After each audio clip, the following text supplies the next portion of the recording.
The world is littered with the ruins of empires that once thought they were eternal. It's really easy to think about the Romans or the Mongols, but what about something a little bit more recent? If you're watching this, you or your parents probably witnessed the 1991 collapse of the Soviet Union. So today, I'm here in Bishkek, capital of the Kyrgyz Republic, aka Kyrgyzstan, and we're going to be investigating what's widely considered to be a time capsule of the Soviet era and see if the scars here remind us that the Soviet past is real. Off the rip, I mean, come on. You've got these big blocky buildings everywhere, the statue and this big square, but the deadest giveaway of them all is this giant flagpole with the sunny Xbox Kyrgyz flag, which just over 30 years ago hoisted the sickle and hammer.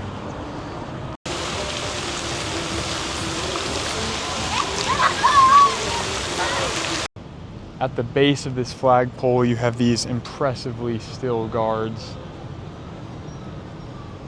And just right next to it, a relatively empty square, which is nothing we're not super used to at this point, coming up on about a month in Central Asia.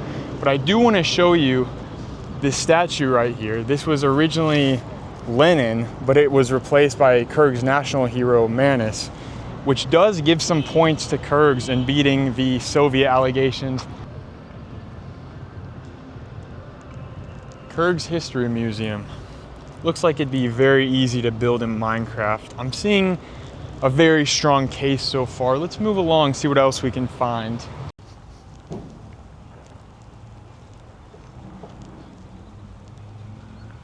See, like that's Karl Marx, and I believe that's supposed to be Friedrich Engels next to him. And it's not surprising to see basically the founding fathers of communist ideology here, but it's still interesting that you can be on your morning stroll and pass such prominent figures of the Soviet Union. There's lots of greenery here on these nice shaded sidewalks, and the area is really pretty.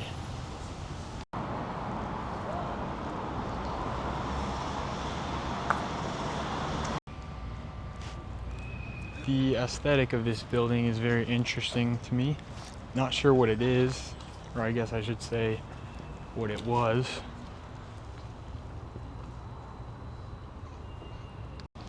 I realized that there was a person sleeping in the corner, and I definitely don't want to violate anyone's privacy. Once again, got the square to myself. I want to show this World War II monument with the iconic Soviet eternal flame, always ignited.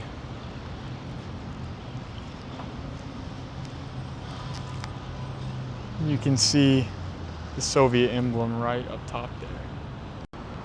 As empty as these parks tend to be, they're always so clean and so well maintained. Look at this. No trash in sight. The flowers are very pretty. And I believe, or I assume that 81 right there is meant to represent the years since the ending of World War II. I believe that is the circus, and I'm interested to see if they have anything going on today. I am worried that if I cross here, some dude named Ivan is gonna pop out and hand me a form in triplicate, so I will have to find a crosswalk.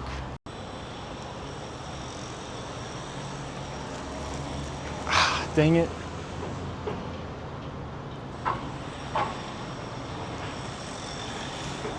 Nothing.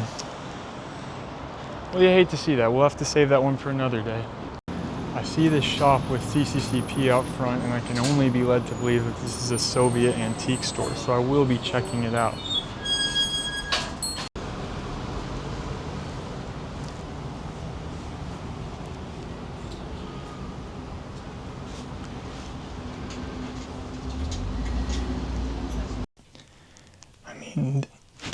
I mean, this place is just packed with all kinds of relics, old cameras, hats, and other gear.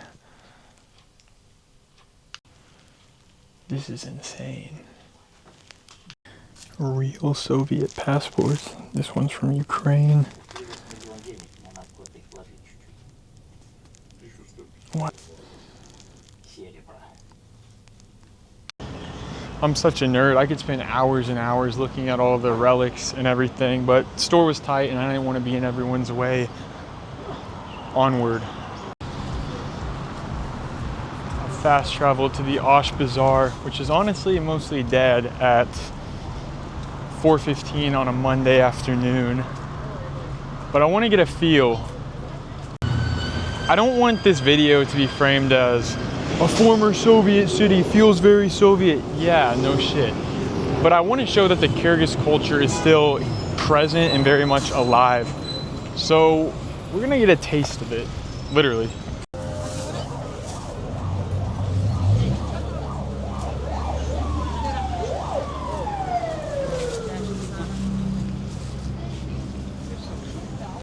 Okay, I've been wanting to try the brown one, kvass.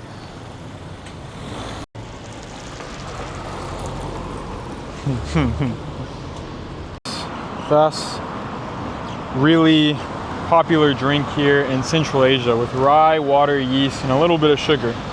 Let's try it. Oh wow, that is not what I expected. It almost tastes like bread. I know we always say, oh, beer tastes like bread, but this actually tastes like bread. For my American audience, imagine unsweetened root beer, and that's precisely what this is. Quite nice, very refreshing on a hot day like this. You know, sometimes your hunger hides behind dehydration, and now that the latter is not so much of an issue, let's get something to eat. I'm thinking this looks like it could be the place. I've of course been given the Russian menu, but nothing I can't navigate with modern technologies. I'm trying kordak, which is a Kyrgyz dish that goes back to the country's nomadic roots, and I believe this is actually the chicken one that I got. I don't know, because I just kind of pointed to one. It's incredibly hearty, but very good. Lots of flavor, a surprising amount of flavor. It's also very oily.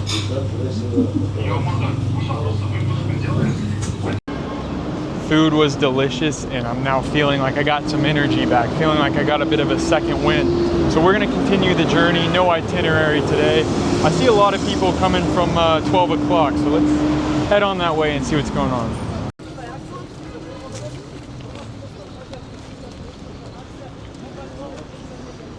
It's like Shibuya Crossing, and I've done a pretty bad job at showing it, but this entire city is surrounded by mountains. It's like a horseshoe all around Bishkek, and they are very tall and very pretty. It's cooled down a lot now, but there have been days that it's been very hot here on the ground, and you look up at the snow-capped mountains, and it's like it's almost taunting you. You get envious of the cold weather. Here we go. This is more the architecture I was expecting to see. A bit more brutalist, blocky. I was talking to one of my friends from Russia yesterday, and he was telling me there's so many people in the West that are obsessed with the comfort Soviet aesthetic, but when you're actually living in it, it's kind of miserable, and I think that that's a fair perspective. Grass is always greener. Not only is KFC everywhere in Central Asia, but they're always so big. This is probably the most massive KFC I've ever seen. Bigger than anyone I've ever seen in the States. It's just everywhere.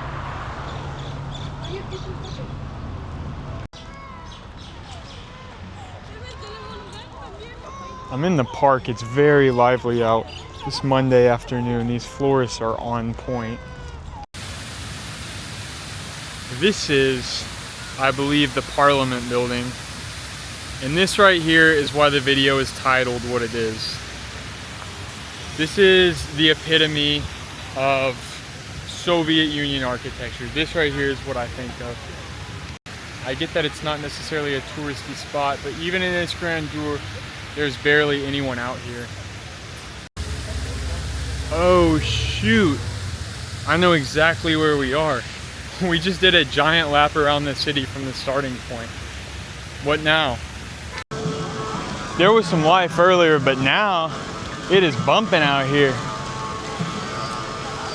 people everywhere.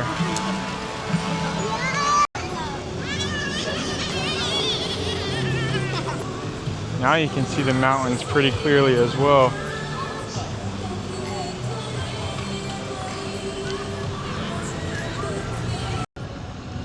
There's a large congregation of people over there. I guess the guards are changing out as the sun is going down, and the scenery here, this is pretty awesome.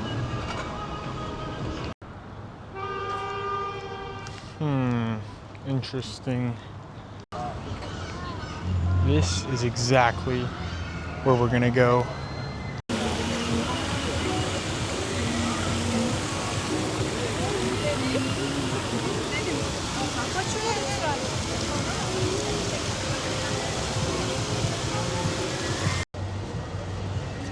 Just in time for Christmas in July. Never too early.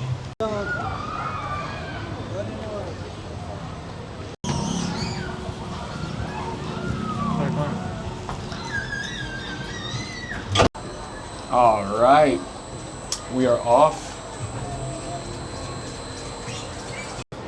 As soon as I step on this thing, it's like I'm a kid again, and I have no problem with that. Look, we're at the top of the canopy right now, only ascending.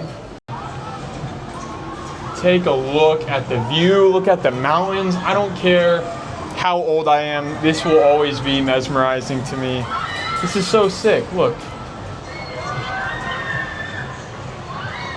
Wow, that's nuts.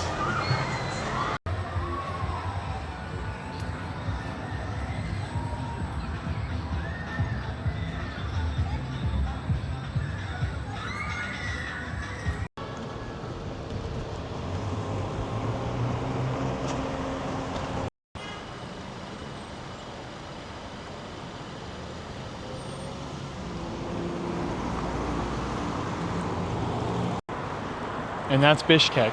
I think the things that we saw today reflect that the hypothesis is true. This is a very Soviet-esque city, but I don't want to discount the Kyrgyz culture and how beautiful and prevalent it is here.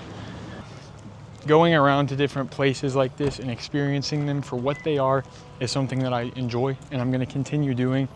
And if you like today's video and you'd like to keep following along the journey, please consider liking this video, subscribing.